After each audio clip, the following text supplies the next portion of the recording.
नमस्कार, आप देख रहे हैं डीटीवी भारत और मैं हूं अभिषेक मिश्रा। पटना की पिच पर उतरने से पहले चिराग पासवान ने दिल्ली में चाचा पशुपति कुमार पारस को अपनी ताकत दिखाई है। चिराग पासवान ने दिल्ली में शक्ति प्रदर्शन किया है। आप जानते हैं चिराग पासवान इस वक्त अपनी पार्टी की राष्ट्रीय कार्यकारिणी की बैठक कर रहे हैं। दिल्ली में 12 जनपद स्थित उनके सरकारी आवास पर यह बैठक हो रही है। वैसे तो ये बैठक वर्चुअल मोड में हो रही है और वर्चुअल तरीके से पार्टी की राष्ट्रीय कार्यकारिणी के कई सदस्य इस बैठक में हिस्सा ले रहे हैं। लेकिन आप तस्वीरें देखिए, तस्वीरें आपकी स्क्रीन पर है।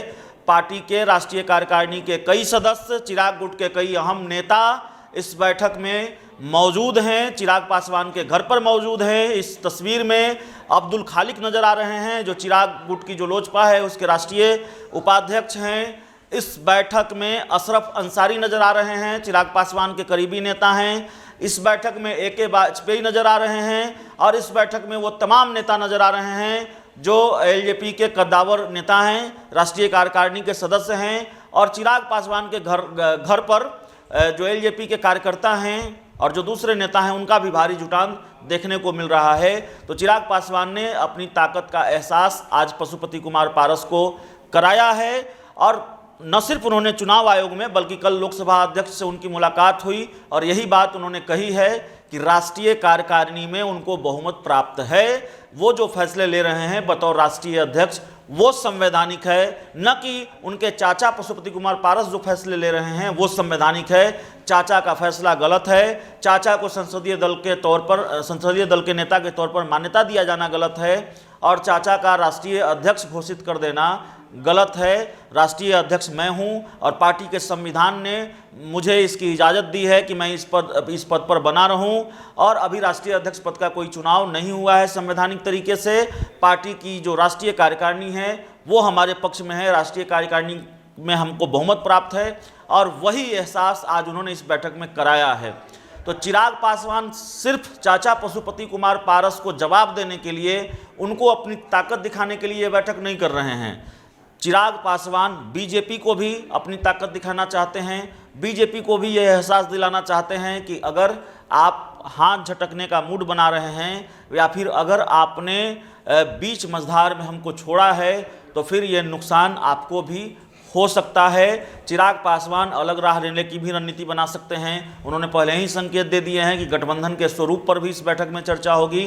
तो चिराग पासवान हर संभव कोशिश कर रहे हैं, हर वो तैयारी कर रहे हैं जिससे चाचा पशुपति कुमार पारस को मात दिया जाए। और जो बैठक की तस्वीर है वो ये बताती है कि पलड़ा वाकई चिराग पासवान का भारी है। राष्ट्रीय कार्यकारिणी की बैठक में पशुपति कुमार पारस की तुलना करें, पशुपति कुमार पारस के मुकाबले राष्ट्रीय कार्यकारिणी में चिराग पासवान के पास बहुमत ज़्यादा है, क्योंकि चिराग पासवान की बैठक से जो तस्वीरें सामने आई हैं वो पशुपति कुमार पारस की बैठक से सामने नहीं आई थी। उस बैठक में न तो राष्ट्रीय कार्यकारिणी के ज़्यादातर सदस्य दिखे थे, 10 और 12 को छोड़ दें। उस बैठक में सांसद प्रिंस राज भी नहीं दिखे थे। प्रेस कॉन्फ्रेंस में भी न राष्ट्रीय कार्यकारिणी के ज़्यादातर सदस्य दिखे और न ही सांसद प्रिंस राज दिखे। तो इस मामले में बैकफुट पर है पशुपति कुमार पारस। शाम को हो सकता है चिराग पासवान मीडिया से बात करेंगे, इस बैठक में क्या निर्णय लिए गए हैं उस पर जानकारी देंगे। खबर यह भी है कि चिराग पासवान अपने पिता रामविलास पासवान की जयंती के मौके पर यानी 5 जुलाई से बिहार से कोई यात्रा भी शुरू कर सकते हैं, ऐसी खबरें लगातार आ रही है। अंदर खाने से जो जानकारी मिल रही है वो भी इन खबरों को थोड़ा पुष्ट बनाती है।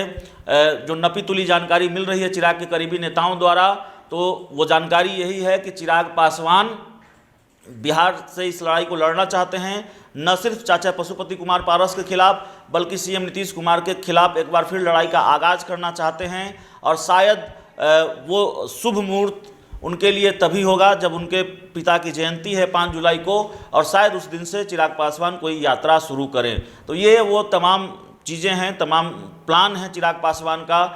कैसे चाचा को चित किया जाए, कैसे CM नीतीश कुमार को जवाब दिया जाए, उनके खिलाफ कैसे मोर्चा संभाला जाए, लड़ाई का आगाज़ किया जाए, तो एक एक चीज़ को लेकर चिराग पासवान प्लान तैयार कर रहे हैं। उनको पटना भी आना है और जाहिर तौर पर पटना आना है, पटना में ही इस पूरे खेल को खेला जाना है, पूरी लड़ाई को लड़ा जाना है। देर हो रही है क्योंकि कई कॉम्प्लिकेशंस हैं, कई तरह की पेचीदगियां हैं, कई तरह के टेक्निकल इशू हैं। चुनाव आयोग भी जाना है, ज़रूरत पड़े तो कोर्ट भी जाना है, लोकसभा अध्यक्ष से भी मिले हैं।